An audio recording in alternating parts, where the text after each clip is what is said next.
Kami duduk berdua di taman belakang. Hanya ada suara tetesan air yang jatuh dari daun ke batu. Tak ada kata. Hanya hening yang terasa begitu penuh makna. Ia perlahan meraih tanganku. Hangat. Lembut. Aku menatap wajahnya yang hanya berjarak sejengkal. Cahaya lampu taman menyentuh pipinya, memantulkan bayangan yang lembut di mataku. Dalam diam, jantungku berdetak pelan tapi pasti, menyatu dengan irama malam. "Kau tahu?" katanya dengan suara hampir berbisik. "Apa?" tanyaku pelan. Kadang, cinta tak perlu dirayakan dengan kata-kata. Cukup dengan pembuktian yang berani. Aku tersenyum, lalu kami saling menatap. Lama, tanpa terburu-buru. Terus dengarkan ceritaku ini hanya di channel Drama Kemarin Sore.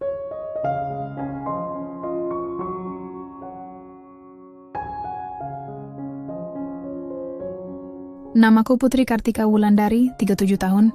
Di atas kertas, aku tampak sempurna. Direktur utama Nusantara Textile Batik, perusahaan yang membawaku keliling dunia dari Tokyo hingga Amsterdam, memperkenalkan keindahan batik Indonesia kepada mata internasional. Setiap orang yang melihatku di layar televisi akan berkata, Putri adalah sosok wanita sukses, mandiri dan tak terkalahkan. Namun, tak seorang pun tahu. Di balik blazer mahal, senyum yang tersusun rapi, dan tepukan tangan saat aku berdiri di panggung. Ada kesepian yang tak bisa dibayar oleh apapun. Pagi itu, sinar matahari menembus jendela kaca besar kantorku di Solo, ruanganku beraroma kopi dan kain baru. Aku memeriksa laporan produksi sambil menatap foto mendiang suamiku yang terbingkai di meja kerja. 5 tahun sudah ia tiada, tapi bayangannya masih hidup di setiap ruang sunyi yang kulewati. "Bu Putri, mobil sudah siap." Suara berat itu datang dari arah pintu. Aku mendongak. Pak Jaka, sopir pribadiku yang baru 3 bulan bekerja. Raut wajahnya teduh, kulitnya legam oleh matahari, namun tatapannya penuh sopan santun. Ia tak banyak bicara, tapi setiap kali memegang pintu mobil untukku, ada ketenangan yang sulit dijelaskan. Aku mengangguk. "Baik, Pak Jaka. Kita ke pabrik baru di Karanganyar." "Ya." "Siap, Bu."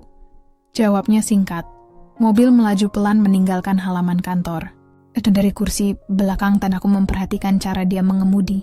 Penuh hati-hati tapi tegas. Seseorang yang tahu cara menjaga sesuatu agar tetap aman, bahkan ketika jalanan bergelombang. Perjalanan itu hening, tapi nyaman. Aku sempat melirik wajahnya dari pantulan kaca depan. Ada sesuatu yang sederhana tapi tulus di sana. Entah kenapa, pagi itu terasa lebih damai dari biasanya. "Bu Putri sering keluar negeri ya?" Aku tersenyum kecil. "Ya, promosi batik. Tapi jujur, aku lebih suka udara di kampung sendiri. Di luar sana semuanya cepat, dingin, dan terasa asing." Ia tertawa pelan. "Kalau saya belum pernah keluar Jawa, Bu." "Belum pernah?" "Kalau begitu, nanti saya bawa 1 helai batik dari Paris, supaya Bapak tahu rasanya jadi orang internasional," kataku sambil bercanda. Jaka hanya tersenyum, tapi aku bisa melihat rona merah di wajahnya. Entah mengapa, candaan kecil itu membuat dadaku terasa hangat. Sesampainya di pabrik, aku disambut para karyawan dengan senyum bangga. "Selamat pagi, Bu Putri," seru mereka. Aku membalas dengan lembut, seperti biasa. Aku berjalan menyusuri deretan kain batik bermotif mega mendung. Setiap helaian membawa kenangan perjuanganku sejak awal berdiri. Saat aku menjual kain dari rumah ke rumah dengan motor tua, berpeluh tapi bersemangat, kini semuanya telah berubah. Aku berdiri di tengah pabrik yang luas, dengan ratusan pekerja yang menggantungkan harapan padaku. Namun di tengah tepuk tangan dan pujian itu, aku kembali mendengar suaranya dari kejauhan. "Hati-hati, Bu, lantainya agak licin," aku menoleh. Jaka berdiri di dekatku, memegangi tanganku agar tidak tergelincir. Hanya sesaat, tapi cukup membuat jantungku berdebar. "Terima kasih, Pak Jaka." "Sama-sama." "Bu, sudah tugas saya menjaga Ibu." Dan entah mengapa, kalimat sederhana itu terasa lebih dalam daripada semua pujian yang pernah ku dengar sepanjang hidupku. Sore itu, saat matahari mulai tenggelam di balik atap pabrik, aku duduk di dalam mobil menatap jalanan yang perlahan sepi. Jaka tetap diam di depan, sementara pikiranku melayang jauh. ke perasaan aneh yang mulai tumbuh tanpa izin. Aku menatap pantulan wajahku di kaca. Aku, seorang wanita karier, kuat, mandiri, dan disegani. Tapi di dalam hatiku, ada ruang kosong yang baru saja disentuh oleh seseorang yang tak seharusnya aku pikirkan. Aku menarik napas panjang dan menatap keluar jendela. Putri, jangan bodoh. Ini hanya kekaguman biasa. Tapi entah kenapa, hatiku menolak percaya. Hari itu, langit mendung seolah meniru isi hatiku. Langit Solo yang biasanya cerah kini diselimuti awan kelabu. Aku baru saja menandatangani kontrak ekspor batik terbesar sepanjang sejarah perusahaanku. Semua orang di kantor bersorak bahagia. Tapi entah kenapa, aku tidak merasa menang. Sore menjelang, aku duduk sendirian di ruang rapat besar yang kini sepi. Kursi-kursi kosong mengingatkanku pada rumahku sendiri. Besar, megah, tapi hampa. Pintu terbuka pelan. Bu Putri, hujan deras. Sebaiknya jangan pulang dulu, kata suara yang kini makin akrab di telingaku. Aku menoleh. Pak Jaka, dengan jaket abu-abu dan payung di tangannya, air menetes dari ujung rambutnya. Tapi ia tetap berdiri sopan di depan pintu, menunggu perintahku. Tidak apa-apa, Pak. Saya suka hujan. Jawabku pelan sambil menatap keluar jendela. Kalau begitu saya tunggu di mobil saja, Bu. Supaya nanti Ibu tidak kehujanan waktu keluar. Aku menatapnya. Ada ketulusan yang sederhana dalam ucapannya. Sebuah perhatian kecil yang sudah lama tak kurasakan dari siapapun. Beberapa menit kemudian, aku melangkah keluar kantor. Hujan masih turun deras. Jaka berlari kecil menjemputku dengan payung di tangan. Hati-hati, Bu, jalanan licin, katanya lembut. Kami berjalan beriringan menuju mobil. Suara hujan di atas payung terdengar seperti lagu yang menenangkan. Aku tak sengaja menatapnya dari samping. Mata itu tenang, bibirnya sedikit bergetar karena dingin. Tanpa sadar, jarak kami terlalu dekat. Tangan kami bersentuhan saat ia menuntunku masuk ke mobil. Sesaat, dunia berhenti.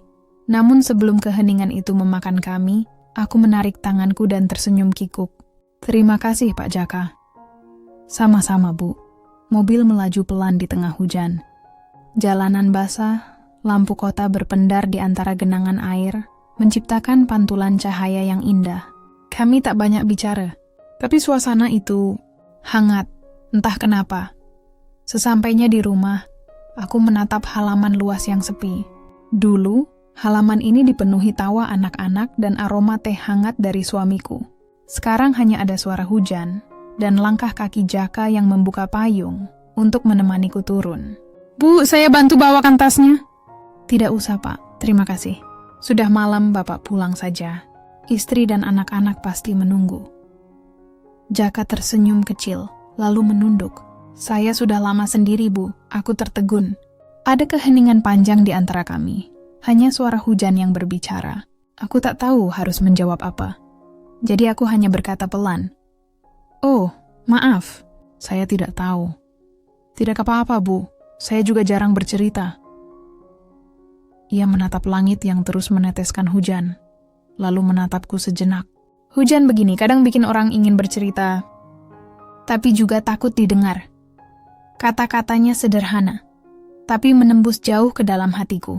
Aku menatapnya sekali lagi. Lama, diam, tapi penuh rasa yang tak bisa dijelaskan. Malam itu setelah ia pergi, aku berdiri di balkon rumah, menatap hujan yang belum juga reda. Tetes-tetes air membasahi kaca jendela, seperti mengetuk-ngetuk perasaanku yang berusaha kutahan. Aku menggenggam secangkir teh, mencoba menenangkan diri. Tapi bayangan wajah Jaka terus muncul di pikiranku. Caranya bicara, caranya menatap, bahkan caranya menunduk dengan sopan. Aku menatap langit dan tersenyum kecil. Putri, kau mulai bodoh lagi. Aku tahu batas itu harus dijaga. Aku wanita karier. Dia hanya sopir pribadiku. Tapi semakin aku berusaha menolak perasaan itu, semakin kuat ia tumbuh. Diam-diam, seperti akar yang mencari cahaya di dalam tanah gelap. Keesokan paginya, aku datang ke kantor lebih awal dari biasanya. Langit sudah cerah, tapi sisa hujan masih membekas di udara. Di parkiran Jaka sedang membersihkan mobil. Ia menatapku dan tersenyum. Selamat pagi, Bu. Pagi juga Pak Jaka. Entah kenapa, pagi itu rasanya berbeda. Ada sesuatu yang lembut di antara kami. Tidak diucapkan, tapi bisa dirasakan.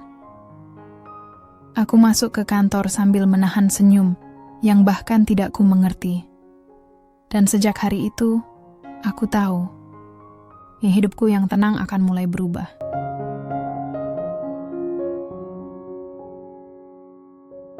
Tiga minggu setelah hujan itu, hari-hariku berjalan seperti biasa. Pagi rapat, siang meninjau produksi, malam membaca laporan sambil menikmati teh hangat di ruang kerja rumah. Namun ada satu hal yang tidak lagi sama, perasaanku. Aku mulai terbiasa mendengar suara Pak Jaka di pagi hari, melihatnya menunggu di depan mobil dengan wajah teduh dan senyum kecil yang entah kenapa bisa menenangkan pikiranku setelah hari yang melelahkan. Semakin aku berusaha bersikap profesional, semakin perasaanku tumbuh tanpa izin, sampai hari itu tiba. Pagi itu, aku masuk ke kantor seperti biasa, namun suasananya berbeda. Beberapa karyawan yang biasanya menyapaku kini saling berbisik di sudut ruangan. Tatapan mereka terasa aneh, seperti menilai, bukan lagi menghormati.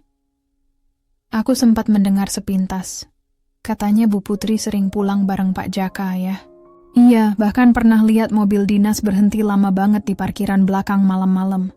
Langkahku terhenti.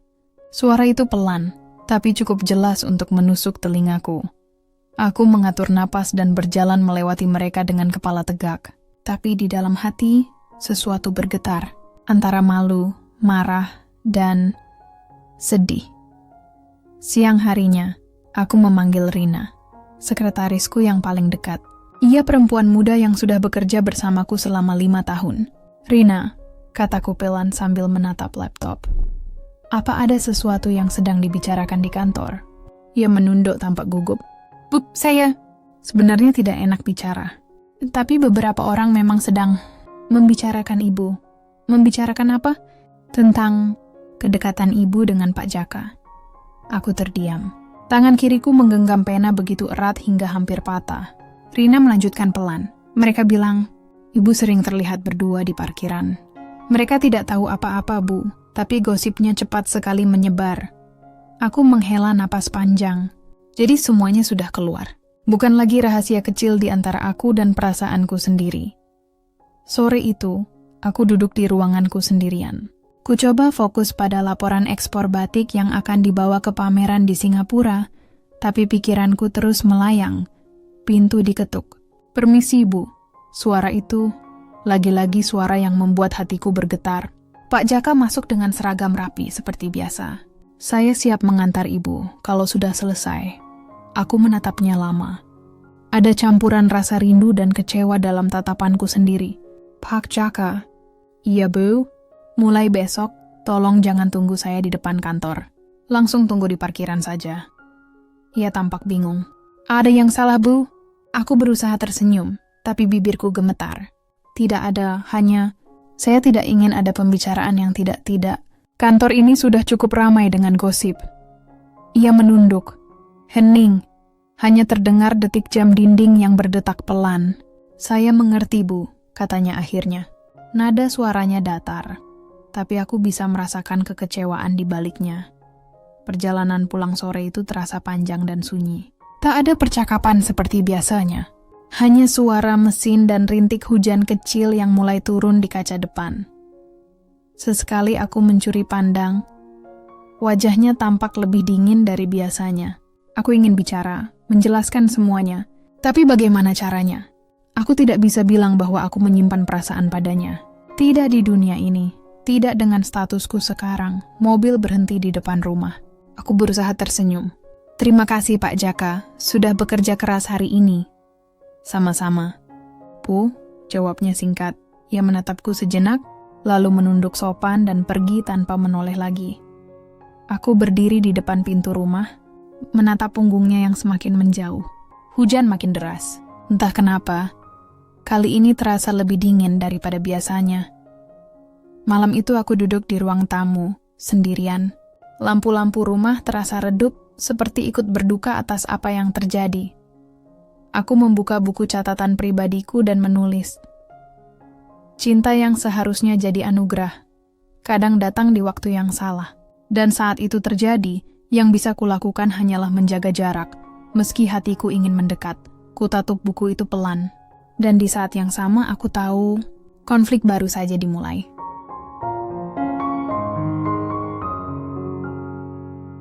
Sudah seminggu sejak gosip itu beredar. Aku berusaha menutup telinga dari bisik-bisik yang menyebar seperti angin. Tak terlihat, tapi terasa menusuk. Setiap pagi aku datang ke kantor dengan senyum yang sama, berbicara di depan ratusan karyawan dengan nada tegas, seolah tak ada yang salah. Namun di balik blazerku, dadaku sesak oleh rasa bersalah yang tak bisa dijelaskan. Aku tahu, aku harus bertindak, bukan hanya untuk diriku, tapi juga untuk perusahaan yang kubangun dengan keringat dan air mata. Reputasiku bukan lagi milikku sendiri. Ia milik ratusan keluarga yang menggantungkan hidup di bawah namaku. Hari itu aku memanggil seluruh kepala divisi ke ruang rapat utama. Di layar proyektor, terpampang agenda besar. Ekspansi batik Nusantara ke pasar Asia Tenggara. Aku berdiri di depan mereka, mengenakan setelan putih bersih. Senyumku dipasang rapi, meski hati terasa rapuh. Teman-teman, kataku memulai, kita akan menghadapi masa penting. Dalam 2 bulan ke depan, perusahaan kita akan membuka cabang distribusi di Singapura. Semua mata tertuju pada kita. Maka saya minta, jangan ada kesalahan. Tidak dalam produksi, tidak dalam sikap, dan tidak dalam perilaku. Aku menatap satu persatu wajah di ruangan itu. Sebagian terkesan kagum, sebagian masih menyimpan pandangan curiga. Aku tahu mereka sudah mendengar gosip itu, tapi aku tak akan membiarkan satu rumor kecil menghancurkan semua yang telah kuperjuangkan. Mulai minggu depan, saya akan lebih banyak di lapangan. Saya ingin memastikan sendiri kualitas kita, termasuk transportasi dan tim pendukung, Bu. Tanya salah satu kepala bagian. Ya, jawabku. Bahkan sopir pribadi saya pun akan diganti sementara. Ruangan mendadak hening. Aku bisa merasakan mata mereka berpaling ke arahku, seolah mengerti arti di balik kalimat itu. Sore harinya, aku memanggil Pak Jaka ke ruanganku. Ia datang seperti biasa, dengan sikap hormat dan suara rendah. Ibu memanggil saya? Iya, Pak Jaka, silakan duduk. Aku menarik napas panjang. Mulai minggu depan, Bapak tidak perlu mengantar saya sementara waktu. Perusahaan sedang dalam masa persiapan besar, jadi ada beberapa perubahan personel. Ia terdiam, menatapku dalam diam. Apakah saya melakukan kesalahan, Bu? Aku menggeleng pelan. Tidak, sama sekali tidak. Bapak justru bekerja dengan sangat baik, tapi untuk sementara, saya butuh menjaga semua hal agar tetap profesional. Henning, suara jam dinding terasa sangat keras di antara kami. Saya mengerti, Bu, ujarnya akhirnya. Kalau memang itu yang terbaik. Ia berdiri dan menunduk sopan, lalu melangkah keluar. Aku menatap punggungnya, langkahnya berat, tapi tak menoleh. Begitu pintu tertutup, aku tak sanggup lagi menahan air mata. Aku menutup wajah dengan kedua tangan. Aku tahu ini keputusan yang benar, tapi rasanya menyakitkan. Malamnya, aku duduk di teras rumah, menatap bintang-bintang. Udara malam terasa dingin menusuk kulit. Aku memeluk diri sendiri, mencoba menenangkan hati yang bergetar. Teleponku berdering, nomor yang tak asing. Pak Jaka, tanganku sempat ragu untuk mengangkat. Tapi akhirnya aku menekan tombol hijau. Halo Bu, maaf kalau saya mengganggu. Tidak Pak, ada apa? Saya hanya ingin mengucapkan terima kasih. Selama saya bekerja dengan Ibu, banyak hal yang saya pelajari. Tentang kesabaran dan tentang ketulusan. Suaranya tenang, tapi ada nada yang sulit disembunyikan. Aku diam, hanya mendengarkan. Saya akan pamit beberapa hari ke kampung. Ada urusan keluarga, jadi semoga Ibu tetap sehat, dan semoga semuanya berjalan lancar. Terima kasih Pak Jaka. Aku menelan ludah, menahan getar di suaraku. Dan, maaf. Tidak perlu minta maaf, Bu, jawabnya lembut. Kadang, yang terbaik memang bukan yang paling kita inginkan. Lalu sambungan telepon terputus. Aku memandangi layar ponsel yang gelap. Hati terasa hampa. Seperti kehilangan sesuatu yang tidak pernah benar-benar kumiliki. Keesokan harinya, aku kembali fokus pada proyek besar. Rapat demi rapat, tumpukan berkas, dan persiapan pameran membuat waktuku tersita. Namun setiap kali kulihat kursi depan mobil dinas yang kini diisi sopir baru, dadaku terasa aneh, kosong, dingin, seperti ada bagian dari hidupku yang tertinggal di sana. Aku menatap jendela mobil, melihat bayangan diriku sendiri. Wajah yang sama tapi mata yang tak lagi bercahaya. "Putri," gumamku pelan, "kau sudah memilih jalanmu. Sekarang bertahanlah."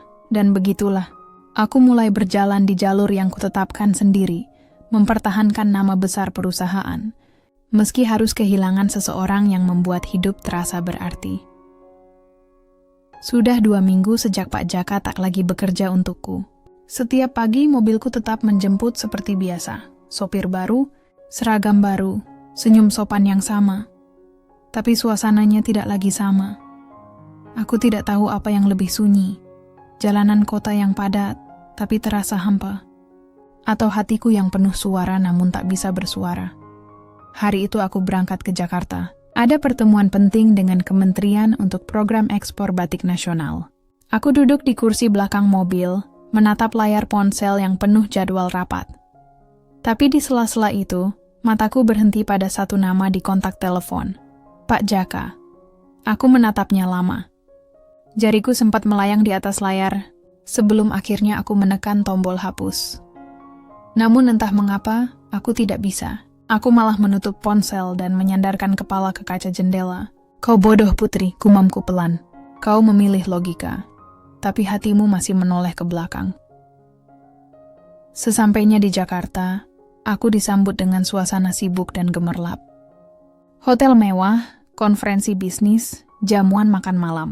Semua hal yang dulu membuatku bangga. Tapi kini, setiap tepuk tangan dan senyum kolega terasa hampa. Malam itu, aku menghadiri acara Gala Batik Internasional. Aku berdiri di panggung dengan gaun batik modern rancangan sendiri. Lampu sorot menyoroti wajahku. Aku bicara dengan percaya diri tentang warisan budaya dan semangat perempuan Indonesia. Semua orang bertepuk tangan. Namun di balik panggung, aku memegang dada sendiri. Bukan karena gugup, tapi karena ada sesuatu yang hilang. Aku ingin seseorang yang mendengarkan, bukan karena aku Direktur Putri, tapi karena aku Putri, manusia biasa dengan hati yang juga bisa lelah. Beberapa hari kemudian aku kembali ke Solo. Kantor sibuk seperti biasa, tapi rasanya tak lagi bersahabat. Aku tenggelam dalam tumpukan dokumen, rapat tanpa henti, dan pandangan dingin beberapa orang yang masih menilai gosip lama. Suatu siang, sekretarisku, Rina, datang tergesa-gesa. "Bu, ada tamu yang ingin bertemu," katanya dari pihak logistik. Aku mengangguk. "Baik, suruh tunggu di ruang tamu." Beberapa menit kemudian aku berjalan ke sana, dan langkahku terhenti seketika. Di sana, berdiri dengan seragam logistik biru tua dan topi di tangan, Pak Jaka. "Pak Jaka?" Aku hampir tak percaya. Ia tersenyum sopan menunduk. "Selamat siang, Bu. Maaf kalau saya datang tiba-tiba. Saya sekarang bekerja di perusahaan ekspedisi yang baru dikontrak untuk pengiriman kain batik Ibu ke Surabaya. Aku hanya bisa berdiri kaku." Suasana di ruangan terasa hangat sekaligus canggung. "Oh, begitu. Jadi sekarang Bapak di bagian pengiriman?" "Iya, Bu, baru seminggu. Kebetulan hari ini saya ditugaskan langsung untuk koordinasi." Kami saling menatap sejenak. Ada jeda panjang di antara kata-kata, seolah waktu sengaja memperlambat langkahnya. "Bagaimana kabar Ibu?" tanyanya kemudian. "Baik," jawabku lirih. "Sibuk seperti biasa." Ia mengangguk, menatapku dengan mata yang sama seperti dulu, tenang, penuh pengertian. Tapi kini ada jarak yang tak bisa dijembatani. Pertemuan itu berlangsung singkat. Kami bicara soal dokumen pengiriman, tanda tangan, dan beberapa teknis logistik. Namun di sela pembicaraan ada hal-hal yang tidak diucapkan, tapi terasa begitu kuat. Kerinduan, rasa bersalah, dan diam yang menjerit. Sebelum pergi, ia berkata pelan, "Saya senang Ibu masih semangat seperti dulu." Aku menatapnya. "Dan saya senang Bapak tetap rendah hati seperti biasanya." Ia menunduk sopan, lalu melangkah pergi.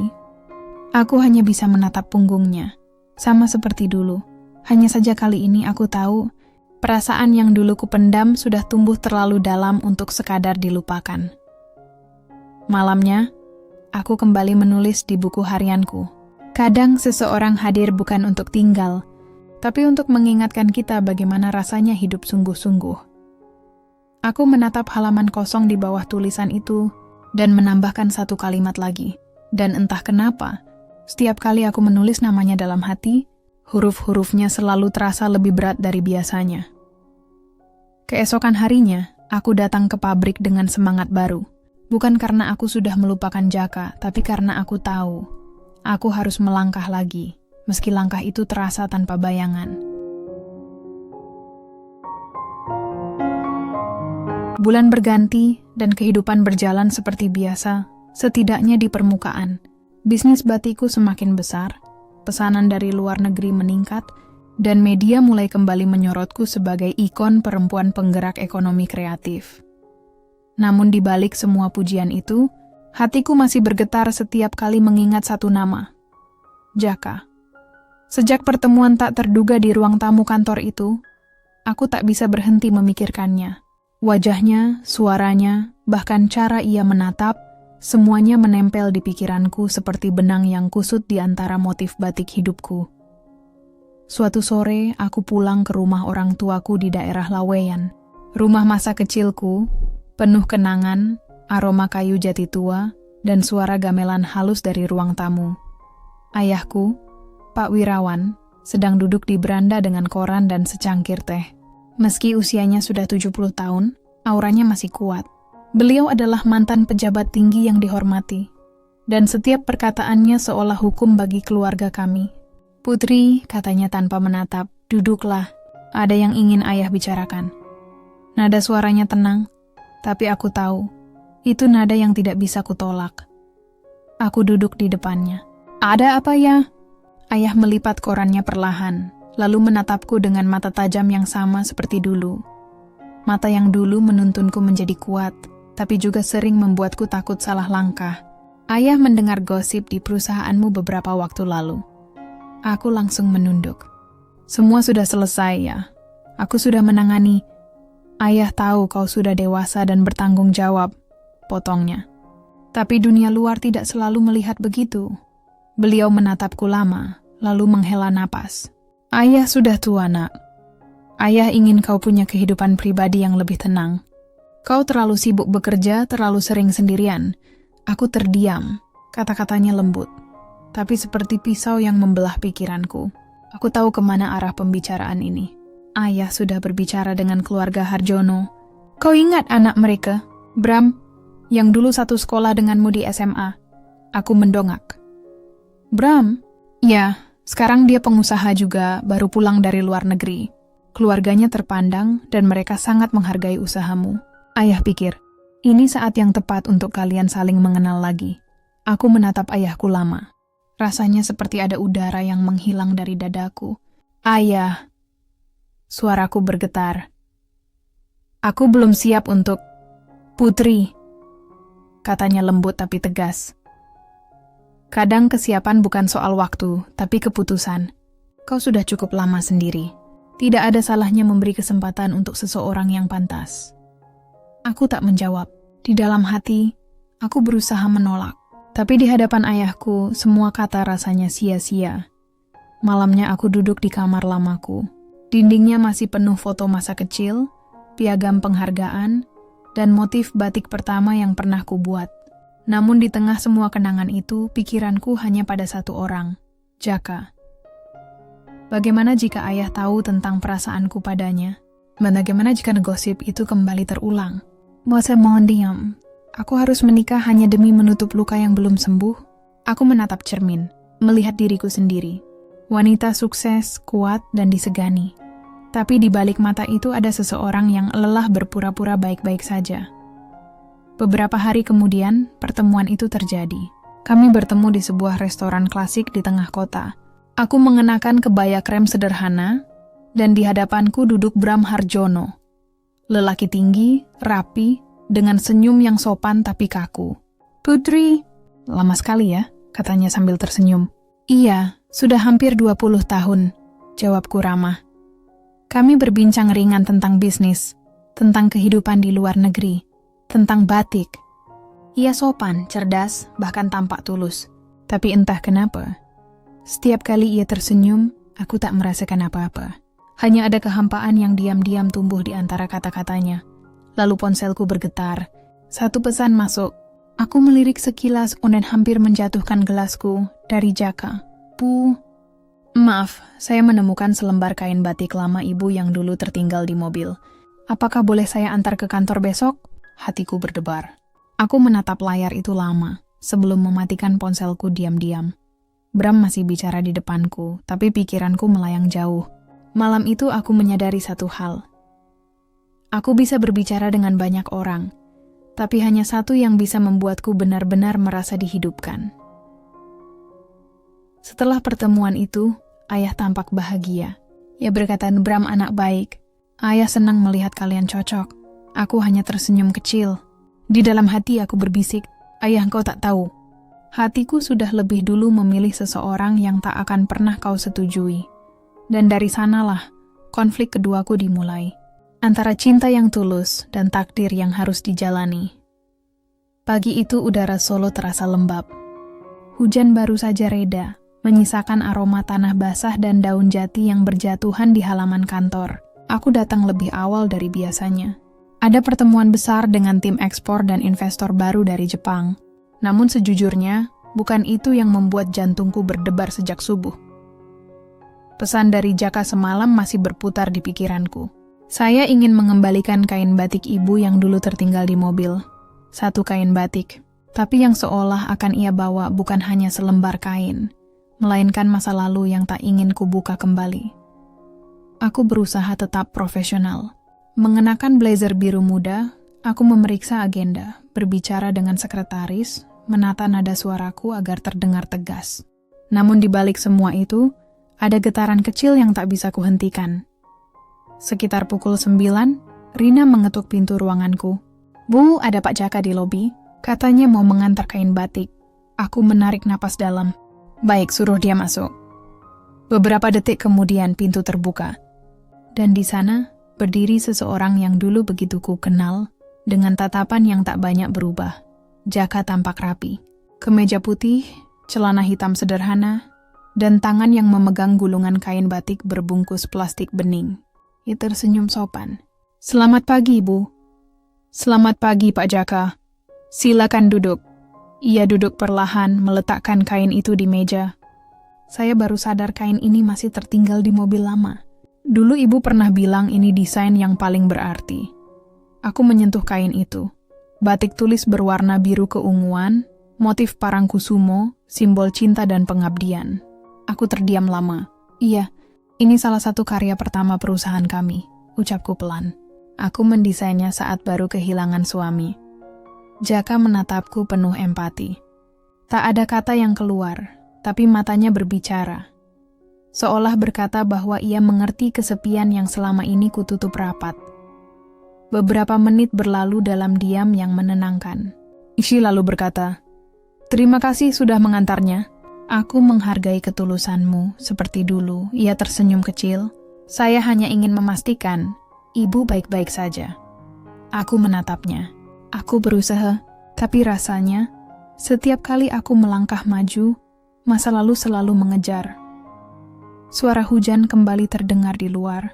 Perbincangan kami berhenti sejenak, hanya diisi oleh gemericik air di kaca jendela. Momen itu terasa damai, tapi juga berbahaya.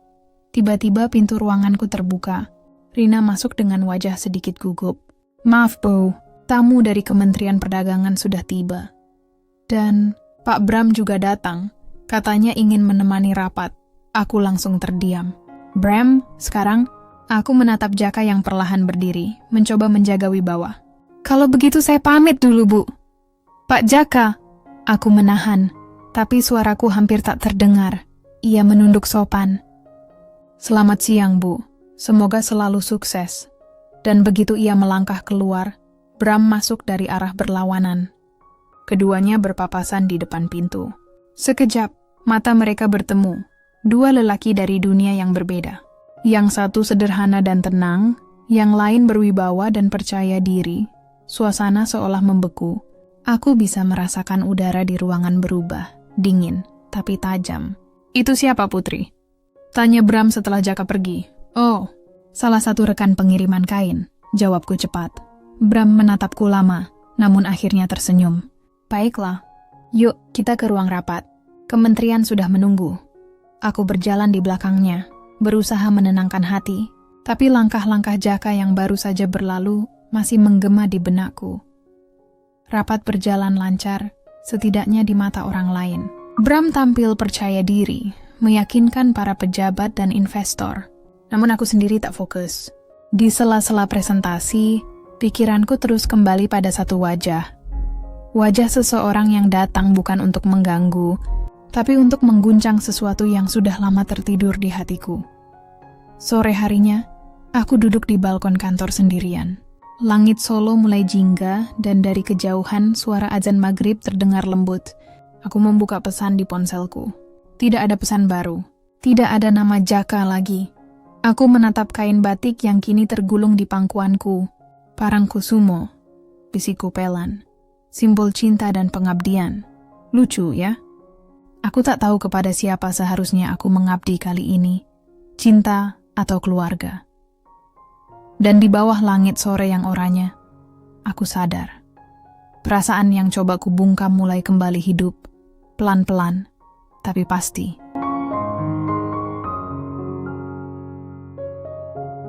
Minggu itu menjadi minggu paling melelahkan dalam hidupku. Bukan karena pekerjaan, tapi karena perasaan. Sejak pertemuan dengan Jaka di kantor, pikiranku tak pernah tenang. Setiap kali melihat kursi belakang mobil, bayangannya seperti masih ada di sana. Mengemudi dengan tenang, sesekali menatap dari kaca spion, lalu tersenyum sopan.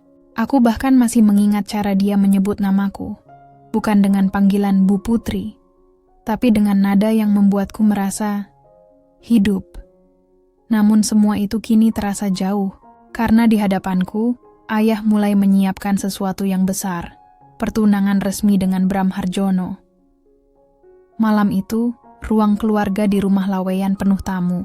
Keluarga besar Harjono datang lengkap, membawa hadiah, bunga, dan senyum hangat. Ayah tampak bangga, ibu bahkan terlihat lega, seolah akhirnya menemukan kepastian untuk anak perempuannya yang terlalu lama sendiri. Aku duduk di tengah ruangan, memakai kebaya hijau lembut. Semua mata tertuju padaku, tapi rasanya aku sedang berada di tempat yang salah. Bram duduk di sampingku. Ia tampak tenang, sopan, penuh wibawa. "Putri," katanya pelan. "Aku tahu ini mungkin terlalu cepat. Tapi aku sungguh ingin mengenalmu lebih dalam." Aku tersenyum kaku. "Terima kasih, Bram. Aku menghargai niat baikmu." Senyumku manis di wajah, tapi pahit di dada. Aku tahu ayah mengamatiku dari seberang ruangan, dan di balik tatapannya ada pesan yang tak perlu diucapkan. Lakukan ini demi nama keluarga.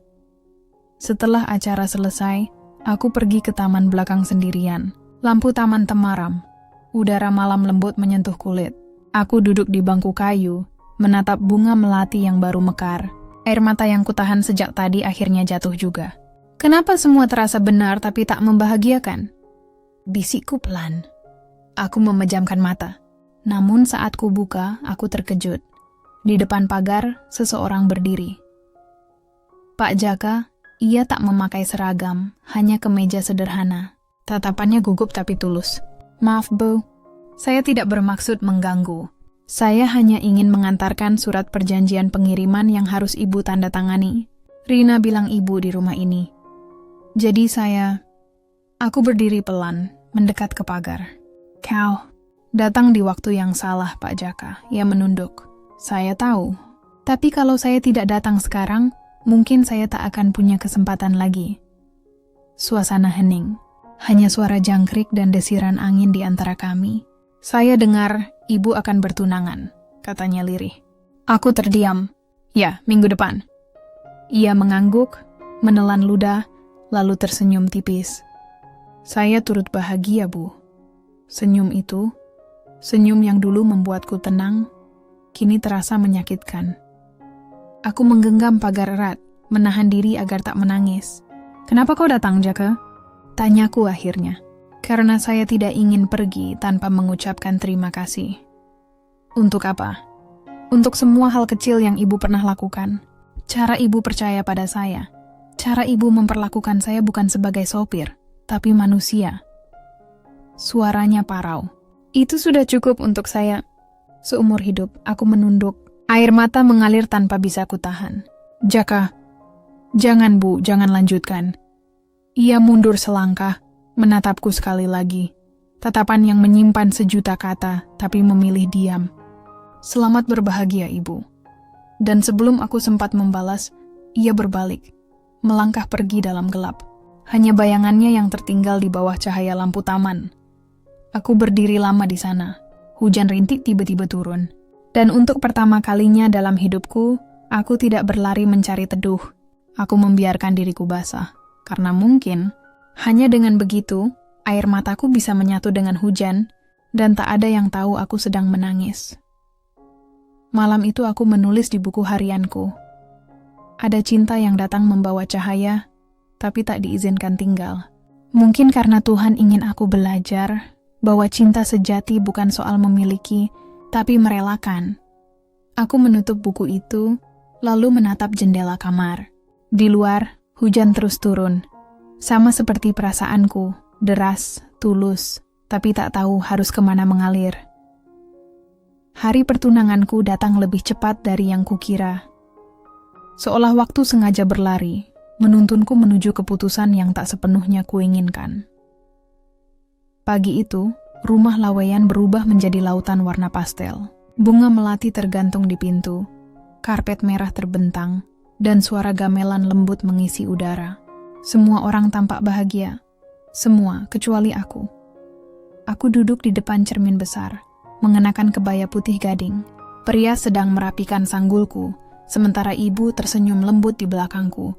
"Putri, kau cantik sekali," katanya pelan.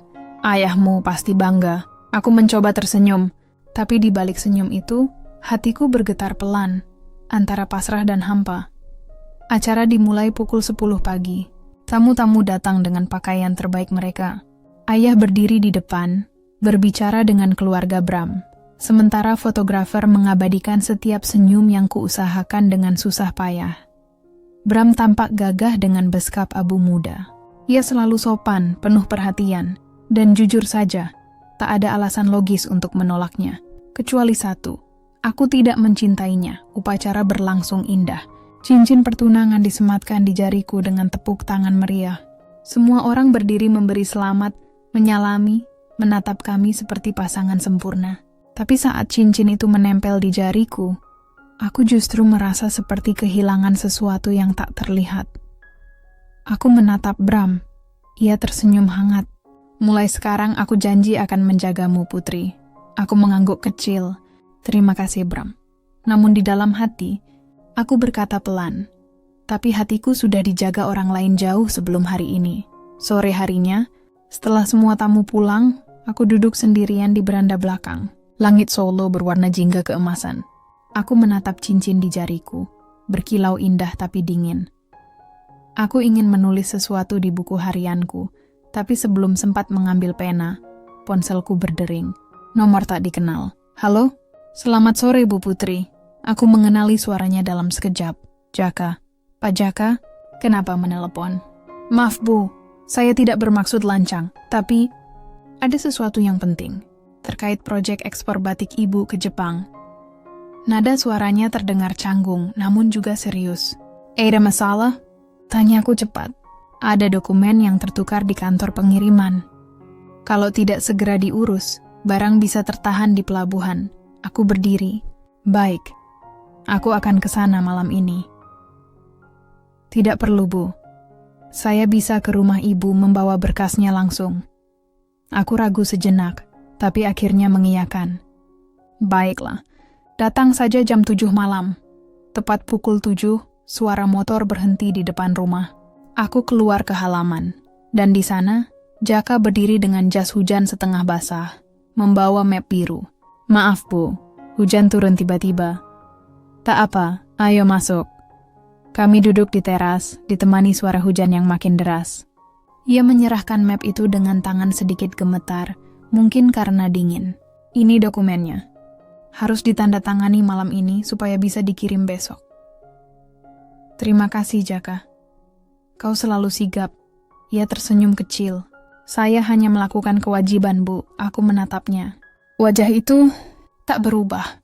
Masih sederhana, tenang, dan entah kenapa. Justru membuatku ingin menangis. Beberapa menit kami hanya diam. Hujan di luar makin deras, seolah ikut bicara. Lalu ia berkata pelan, "Selamat ya, Bu, untuk pertunangannya." Aku menunduk. "Terima kasih. Bram pria yang baik. Saya yakin Ibu akan bahagia." "Bahagia?" Aku tersenyum pahit. Kadang bahagia bukan karena pilihan, Jaka, tapi karena kewajiban. Ia terdiam. Aku menatap hujan yang jatuh di luar. "Aku ingin semuanya sederhana," kataku lirih.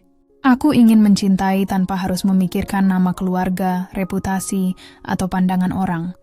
Tapi hidup tidak selalu sesederhana itu." Jaka menarik napas panjang. "Saya mengerti, Bu." "Kau tidak mengerti," potongku lembut. "Kau tidak tahu rasanya mencintai seseorang, tapi harus berpura-pura bahwa semuanya baik-baik saja." Untuk pertama kalinya, mataku dan matanya bertemu tanpa batas. Tak ada kata, tak ada jarak. Hanya perasaan yang terlalu dalam untuk disebut. Aku ingin berkata sesuatu, tapi Rina tiba-tiba muncul dari dalam rumah. "Bu Pak Bram menelepon," katanya ingin bicara sebentar. Suasana seketika hening. Jaka berdiri pelan menunduk. "Saya pamit, Bu. Terima kasih atas waktunya." "Jaka," panggilku, setengah bergetar. "Nimenlei, terima kasih sudah datang." Ia tersenyum tipis, lalu melangkah pergi di bawah hujan, tanpa payung. Aku menatap punggungnya sampai menghilang di tikungan. Dan saat itu, aku sadar. Aku baru saja melepaskan seseorang yang sebenarnya ingin ku genggam selamanya. Malamnya aku kembali membuka buku harianku. Aku menulis kalimat pendek.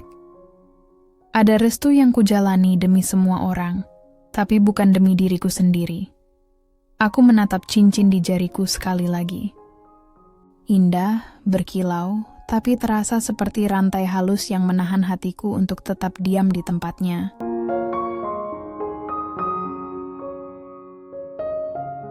Pagi itu, suasana kantor berbeda. Begitu aku masuk, semua mata seolah memandang dengan tatapan yang sama. Tajam, ingin tahu, tapi penuh bisik-bisik. Rina menghampiriku dengan wajah panik. "Bu, ini, sepertinya Ibu harus lihat." Ia menyerahkan ponselnya. Di layar terpampang sebuah berita dari portal bisnis ternama. Direktur batik Nusantara diduga miliki hubungan spesial dengan mantan sopir pribadi. Sumber internal menyebutkan hubungan tersebut menjadi alasan dibalik penunjukan kontraktor logistik. Baru darahku serasa berhenti mengalir. Ini aku membaca kalimat itu berulang kali, berharap aku salah lihat, tapi tidak, itu nyata. Berita itu memuat foto samar diriku bersama Jaka di teras rumah semalam, diambil dari kejauhan. "Ya Tuhan," desisku Rina bicara pelan. "Bu, berita ini sudah menyebar di media sosial. Banyak klien menanyakan kebenarannya." Aku menutup mata. Nafasku berat. Aku tahu dunia bisnis bisa kejam, tapi aku tak menyangka gosip lama itu akan muncul kembali. Di saat aku sudah berusaha sekuat tenaga menata hidup. Siang itu, aku mendapat telepon dari ayah. Suaranya dingin tapi tenang. "Putri, pulanglah malam ini. Kita perlu bicara." Dan aku tahu, nada itu bukan permintaan. Itu perintah. Malamnya aku duduk di ruang tamu rumah Laweyan. Ayah duduk di kursi besar dengan ekspresi serius. Ibu di sampingnya tampak khawatir, sementara Bram berdiri di dekat jendela, diam. "Apa ini benar?" tanya ayah tanpa basa-basi. "Tidak ya," jawabku cepat. "Berita itu salah. Jaka memang datang, tapi hanya mengantarkan dokumen penting." "Kenapa harus malam-malam? Kenapa di rumah?" Nada suaranya meninggi sedikit. "Kau tahu bagaimana pandangan orang?" Aku menunduk. Aku tidak berpikir sejauh itu ya. Aku hanya... "Kau seharusnya tahu, Putri. Semua mata sedang tertuju padamu. Kau ini wajah perusahaan, juga kebanggaan keluarga." Suasana ruangan menegang. Bram mencoba menengahi. "Pak, mungkin ini hanya kesalahpahaman. Media memang suka membesar-besarkan." Ayah menatapnya sebentar, lalu beralih padaku lagi. "Putri, Ayah tidak ingin nama keluarga kita hancur, hanya karena perasaan pribadi. Kau akan menikah dengan Bram bulan depan. Itu final. Aku terdiam. Suara di kepalaku seperti berhenti. Yah, tidak ada tapi Putri. Ini keputusan keluarga. Aku keluar dari ruangan dengan langkah berat. Di teras Bram menyusulku. Putri, dengar dulu. Aku menatapnya, air mata mulai menggenang. Kau juga percaya pada gosip itu? Tidak, katanya cepat. Tapi aku tahu kau masih menyimpan sesuatu yang belum selesai. Aku menunduk. Aku tidak tahu harus bagaimana, Bram. Aku menghargaimu, tapi hatiku... Aku tahu, potongnya lembut. Kau tidak perlu berpura-pura. Aku tahu bukan aku yang kau cintai. Suara hujan mulai turun pelan. Bram mendekat satu langkah, lalu berkata lirih. Tapi aku juga tahu, cinta kadang datang di waktu yang salah. Aku tidak akan memaksamu. Tapi ingat, Putri, keputusan yang kau buat hari ini akan menentukan masa depan banyak orang. Kata-katanya tajam tapi jujur. Ia pergi meninggalkanku di teras, sementara hujan jatuh tanpa henti, seolah langit ikut menangis bersamaku. Keesokan harinya, kantor semakin kacau. Beberapa investor menunda kerjasama, media menunggu di depan gerbang pabrik. Aku harus menghadiri konferensi pers untuk menenangkan keadaan. Aku berdiri di depan podium, dikelilingi kamera dan mikrofon. Saya, Putri Wirawan, dengan tegas menyatakan bahwa pemberitaan yang beredar tidak benar. Hubungan saya dengan Pak Jaka adalah hubungan profesional semata. Aku bicara dengan tenang, meski di dalam dada ada badai yang tak bisa dijelaskan. Dan saat konferensi berakhir, aku melihatnya, Jaka, berdiri di kejauhan, di antara kerumunan karyawan. Ia menatapku dengan mata yang sama seperti dulu, tapi kali ini, penuh luka, kami tak berbicara. Cukup satu pandangan, dan kami sama-sama tahu. Kami harus berhenti, meski hati kami belum siap. Malam itu aku duduk di ruang kerja sendirian. Kain batik Parangkusumo masih tergulung di meja. Aku membelainya perlahan, air mataku jatuh di atas motif birunya. 2 janji sudah kubuat, tulisku di buku harian. 1 kepada keluarga, 1 kepada hatiku sendiri. Tapi hanya 1 yang bisa kutepati. Dan malam itu, aku tahu, aku akan kehilangan sesuatu. Entah cinta, entah kebebasan. Tapi aku harus memilih. Hari-hariku kembali kelam. Setelah konferensi pers, bukannya tenang, justru badai yang datang. Beberapa klien besar resmi membatalkan kontrak kerjasama, menuduhku tak profesional karena isu pribadi yang belum mereda. Kantor yang dulu selalu penuh tawa kini terasa sunyi. Suara mesin batik yang biasanya berdentum bersahutan, kini seperti berbisik lirih, seolah ikut merasakan lelah yang sama. Rina masuk ke ruanganku dengan wajah sendu. Ekspor ke Jepang resmi ditunda. Mereka minta waktu sampai reputasi perusahaan ibu pulih. Aku hanya mengangguk. Baik, Rin, terima kasih. Begitu pintu tertutup, aku menatap meja kerja yang dulu penuh dengan rencana-rencana besar. Kain batik, proposal ekspor, piagam penghargaan dari pemerintah, semua terasa seperti kenangan dari kehidupan lain. Aku menarik napas panjang, menatap keluar jendela. Langit Solo siang itu abu-abu, tanpa cahaya. Seperti perasaanku, sore hari telepon berdering dari Bram. Putri, aku tahu situasi ini berat, tapi kau tidak sendiri. Aku dan ayahmu sedang berusaha menenangkan investor. Tapi apa, Bram? Beberapa dari mereka mulai menuntut agar perusahaan dipimpin oleh sosok baru, setidaknya sementara waktu. Aku terdiam. Mereka ingin aku mundur? Bukan mundur, hanya istirahat sejenak. Sampai situasi membaik, aku tertawa pelan, getir. Istirahat dari apa, Bram? Dari hidupku sendiri? Ia tak menjawab, hanya hening. Dan di antara hening itu, aku tahu, semuanya hampir berakhir. Malamnya, aku duduk di ruang tamu, memandangi foto lamaku bersama ayah dan ibu. Dulu, ayah sering berkata, kalau kau bekerja dengan hati, langit akan melindungimu. Tapi malam itu aku justru merasa langit menutup matanya dariku. Aku menulis surat kecil untuk ayah. Hanya beberapa kalimat, aku minta maaf. Aku sudah berusaha menjaga nama keluarga ini. Tapi mungkin caraku salah. Air mataku jatuh di atas kertas itu. Tak lama ponselku bergetar. Pesan masuk dari Jaka. Bu, saya dengar perusahaan sedang mengalami tekanan. Saya hanya ingin bilang, jangan menyerah. Semua orang tahu ibu berjuang dengan tulus, termasuk saya. Tanganku bergetar membaca pesan itu. Satu kalimat sederhana, tapi entah mengapa membuatku merasa hangat. Aku mengetik balasan lalu menghapusnya. Aku tahu, kalau aku membalas, aku bisa saja jatuh lagi ke perasaan yang sama. Perasaan yang sedang ku coba kubur. Akhirnya aku hanya menulis, terima kasih. Jaka, jaga dirimu baik-baik. Keesokan harinya, rapat besar diadakan di kantor pusat. Semua pemegang saham hadir, juga Ayah dan Bram. Aku duduk di ujung meja, mengenakan jas abu-abu yang biasanya memberiku rasa percaya diri. Tapi kali ini, rasanya seperti baju besi yang menekan napas. Ayah membuka rapat dengan suara tenang tapi tegas. Kita harus menjaga stabilitas perusahaan, demi ribuan karyawan yang menggantungkan hidup di sini. Salah satu investor berkata, kami menghormati kerja keras Ibu Putri, tapi saat ini publik kehilangan kepercayaan. Kami mengusulkan agar jabatan Direktur Utama dialihkan sementara waktu kepada Tuan Bram. Semua mata tertuju padaku. Suara-suara mulai terdengar. Demi penyelamatan perusahaan, hanya sementara, ini untuk kebaikan bersama. Aku menunduk. Rasanya seperti ribuan jarum halus menusuk hati. Tapi aku tetap mencoba tersenyum. Baiklah, suaraku pelan tapi tegas. Kalau itu memang yang terbaik untuk perusahaan, aku akan mundur. Sementara, ruangan hening sejenak sebelum terdengar tepukan tangan ringan, bukan tepuk bahagia, tapi tepuk lega. Bram menatapku dari seberang meja, matanya lembut tapi sendu.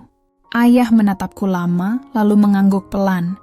Malamnya aku pulang ke rumah sendirian, tanpa sopir, tanpa asisten, tanpa suara apapun kecuali hembusan angin malam yang lewat di sela pepohonan. Aku memarkir mobil di halaman, lalu duduk di bangku batu di taman belakang. Di sana, aku memandangi langit yang mendung, tak satu pun bintang muncul. Mungkin inilah rasanya kehilangan semuanya, gumamku. Aku kehilangan jabatan, kehilangan kepercayaan orang, dan kehilangan seseorang yang pernah membuatku merasa hidup kembali. Tapi di tengah gelap itu, aku sadar, meski langit tanpa cahaya, aku masih punya hati yang belum sepenuhnya padam. Aku menatap kedua tanganku, yang dulu menggenggam banyak hal, lalu berbisik lirih. Aku belum kalah, aku hanya belum selesai.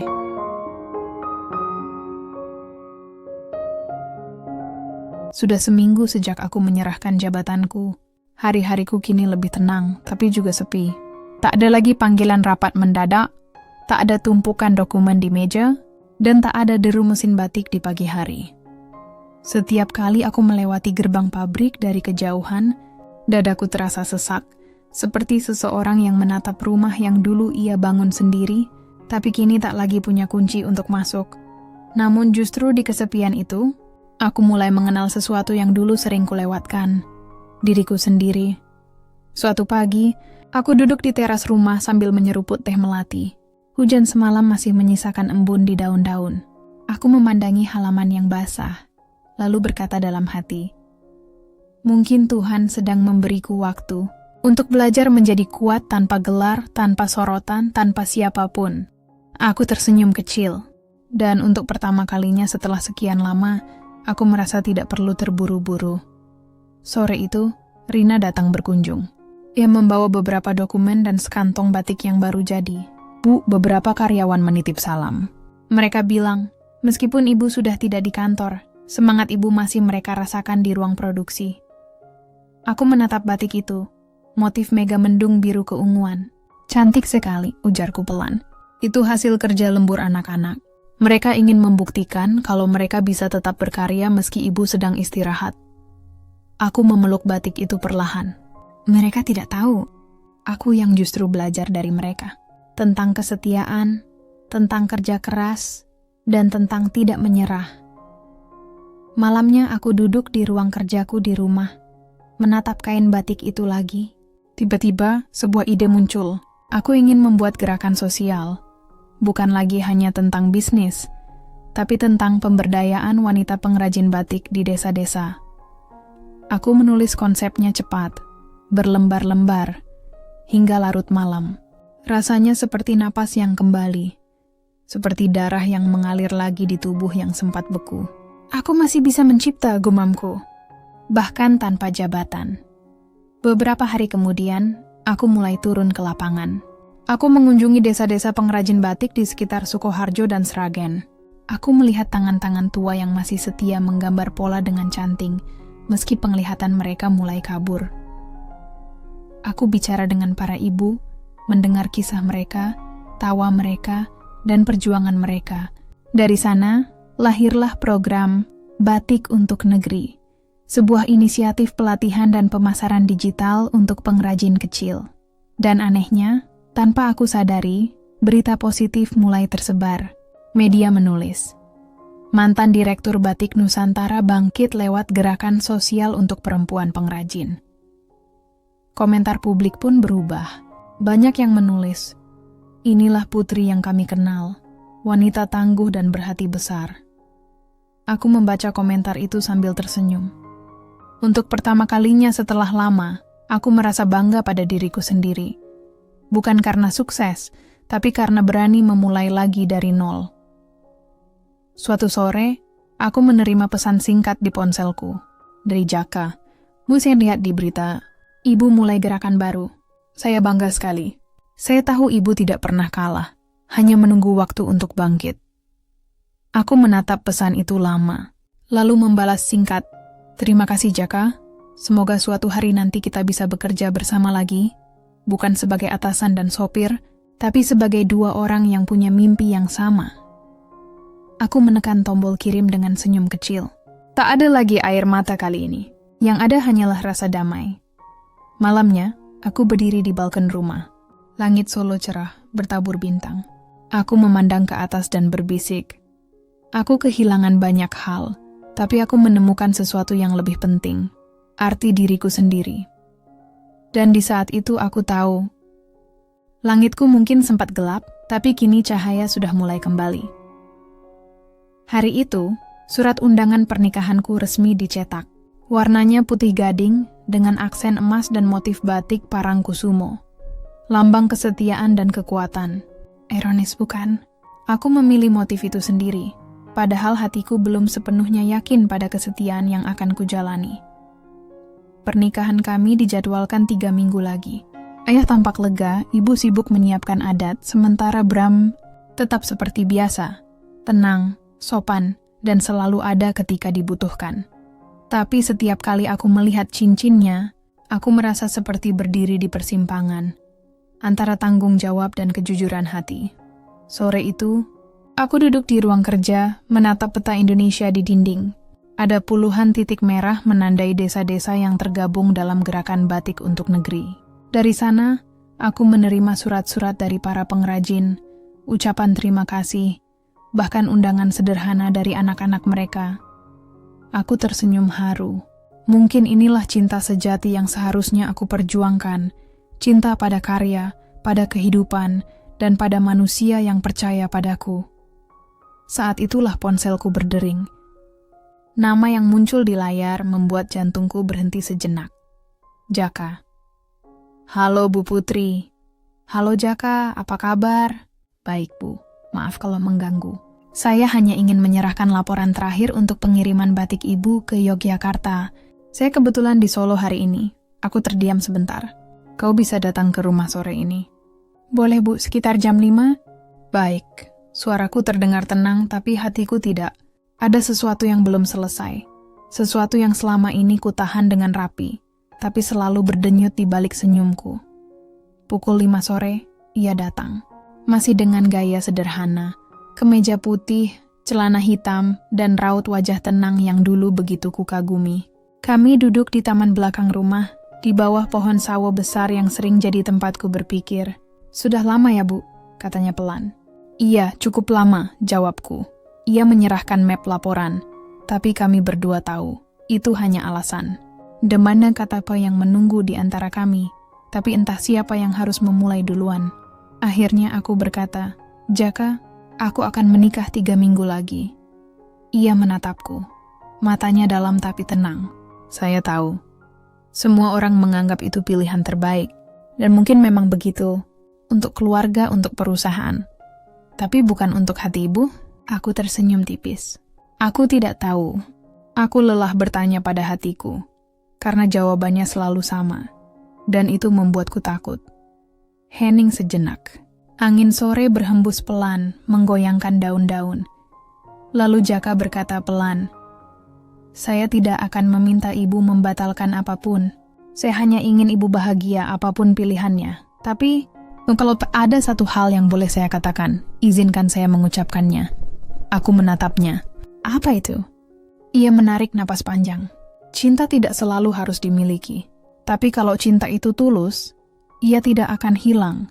Bahkan saat kita memilih jalan yang berbeda. Kata-katanya menembus pertahananku. Aku menunduk, menahan air mata yang hampir jatuh. Lalu perlahan aku menjulurkan tangan.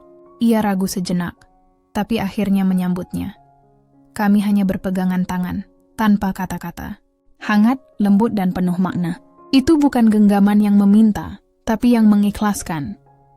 Sebelum pergi, Jaka menatapku untuk terakhir kalinya. "Saya bangga pada ibu. Bukan karena jabatan, tapi karena ibu berani bangkit." "Terima kasih Jaka, dan terima kasih karena pernah membuatku merasa hidup." Ia tersenyum, senyum yang sama seperti dulu. Lalu melangkah pergi, meninggalkan aroma hujan yang samar di udara. Aku berdiri lama di sana, memandangi punggungnya sampai benar-benar menghilang. Malamnya, aku menatap gaun pengantin yang tergantung di kamar. Cantik, putih, sempurna. Tapi hatiku terasa sepi. Aku menulis sesuatu di buku harianku. Cinta sejati tidak selalu harus berakhir dengan bersama. Kadang, cinta sejati adalah berani melepaskan, agar keduanya bisa tumbuh dengan tenang. Aku menutup buku itu perlahan, lalu tersenyum. Untuk pertama kalinya, aku merasa damai. Bukan karena aku menang, tapi karena aku sudah berdamai dengan diriku sendiri.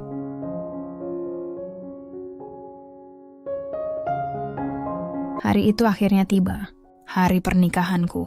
Langit Solo begitu cerah, seolah ikut merestui segalanya.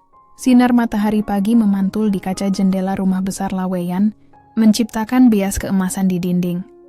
Aku duduk di depan cermin, mengenakan kebaya putih berendah halus, rambutku disanggul rapi, dan di tangan kiriku melingkar cincin pertunangan yang kini akan diganti dengan cincin pernikahan. Di pantulan cermin, aku melihat diriku sendiri. Bukan lagi wanita karir yang selalu tegar, bukan juga janda muda yang takut disalahpahami. Kini aku adalah seseorang yang telah berdamai dengan masa lalu dan berdiri tegak menatap masa depan. Sebelum acara dimulai, ayah masuk ke kamar. Ia berdiri di belakangku, lalu menatapku lewat pantulan cermin. "Kau terlihat sangat dewasa hari ini, Putri." Aku tersenyum lembut. "Aku belajar banyak dari semua yang terjadi, ya." "Ayah tahu. Engkau pernah jatuh, tapi kau tidak pernah menyerah. Itu yang membuat ayah bangga." Kata-katanya membuat dadaku hangat. Untuk pertama kalinya setelah lama, kami berbicara tanpa nada kecewa, tanpa tekanan. Hanya kasih seorang ayah dan anak. Sebelum keluar, ayah menepuk bahuku pelan. "Ingat Putri, pernikahan bukan soal siapa yang paling dicintai, tapi siapa yang paling siap berjalan bersama." Aku mengangguk perlahan. Kata-kata itu menancap dalam hatiku. Upacara berlangsung khidmat. Suara gamelan lembut mengiringi setiap langkahku menuju pelaminan. Bram berdiri di ujung karpet merah, menatapku dengan mata teduhnya yang selalu sabar. Ketika ia menggenggam tanganku untuk pertama kali di hadapan penghulu, aku tidak merasakan gejolak besar seperti kisah cinta di film. Yang kurasakan justru ketenangan. Dan mungkin ketenangan itulah bentuk cinta yang paling tulus. Setelah akad, semua orang bertepuk tangan. Ibu menangis bahagia, ayah menatapku dengan senyum bangga. Aku tersenyum pada Bram, dan ia membalas dengan tatapan yang lembut. Bukan kemenangan, tapi penerimaan. "Mulai sekarang, kita sama-sama belajar ya Putri," katanya perlahan. "Belajar untuk mencintai, bukan karena harus, tapi karena ingin." Aku mengangguk pelan. Aku siap. Beberapa hari setelah pernikahan, Kami berdua mengunjungi kantor pusat Batik Nusantara. Karyawan menyambut dengan tepuk tangan, dan suasana yang dulu tegang kini berubah hangat. Bram mengajakku ke ruang direksi, lalu berkata, "Putri, perusahaan ini tumbuh dari tanganmu. Sekarang waktunya kau memimpin lagi. Aku akan mendampingi, bukan menggantikan." Aku menatapnya, terharu. "Kau yakin?" "Tentu. Aku tahu kau yang paling mengerti napas perusahaan ini." Air mataku menetes pelan. Kali ini bukan karena sedih, tapi karena rasa syukur. Aku kembali duduk di kursi yang dulu kutinggalkan. Tapi kini bukan dengan ambisi, melainkan dengan hati yang penuh kedamaian. Beberapa bulan berlalu. Gerakan batik untuk negeri berkembang pesat, menjangkau lebih banyak desa. Aku sering turun langsung ke lapangan, kali ini bersama Bram yang selalu siap membantuku dari balik layar. Suatu sore, di sela kunjungan ke salah satu desa di Sragen, aku melihat sosok yang familiar sedang mengatur logistik bahan kain. Jaka kami bertatap mata dari kejauhan. Ia tersenyum kecil dan mengangguk hormat, sementara aku membalas dengan senyum hangat. Tak ada kata-kata, tak ada janji, tapi dalam pandangan itu aku tahu, kami berdua sudah selesai berjuang untuk masa lalu. Kini kami sama-sama melangkah ke masa depan, dengan cara kami masing-masing. Malamnya, aku duduk di teras rumah bersama Bram. Angin malam lembut berhembus, membawa aroma bunga kenanga. Bram menggenggam tanganku, lalu berkata, "Aku tahu hatimu pernah terluka, Putri. Tapi aku berjanji, aku tidak akan mencoba menambalnya. Aku hanya akan menjaganya agar tak terluka lagi." Aku menatapnya, dan untuk pertama kali, aku merasakan cinta yang tenang, dewasa, dan tulus. "Terima kasih, Bram," kataku. "Mungkin dulu aku menikah karena kewajiban, tapi kini aku bersyukur karena akhirnya aku belajar arti cinta yang sebenarnya." Kami tersenyum pada langit malam yang penuh bintang. Cahaya bulan memantul di jari kami yang kini saling bertaut. Aku menulis catatan terakhir di buku harian yang telah menemaniku selama perjalanan panjang itu. Aku pernah jatuh cinta, pernah kehilangan, dan pernah hampir menyerah. Tapi semua itu membawaku ke tempat yang seharusnya. Cinta sejati bukan tentang memiliki siapa, tapi tentang menjadi seseorang yang pantas dicintai. Dan kini aku sudah menemukannya di dalam diriku sendiri. Aku menutup buku itu dengan senyum tenang. Langit pagi mulai berwarna oranye lembut, pertanda hari baru. Aku berdiri di balkon, menggenggam tangan Bram, dan berbisik, "Terima kasih Tuhan, karena memberi aku kesempatan kedua untuk mencintai. Bukan dengan gejolak, tapi dengan kedewasaan." Dan di bawah cahaya pagi itu, aku tahu, kisahku belum berakhir. Ini baru permulaan dari cinta yang sesungguhnya.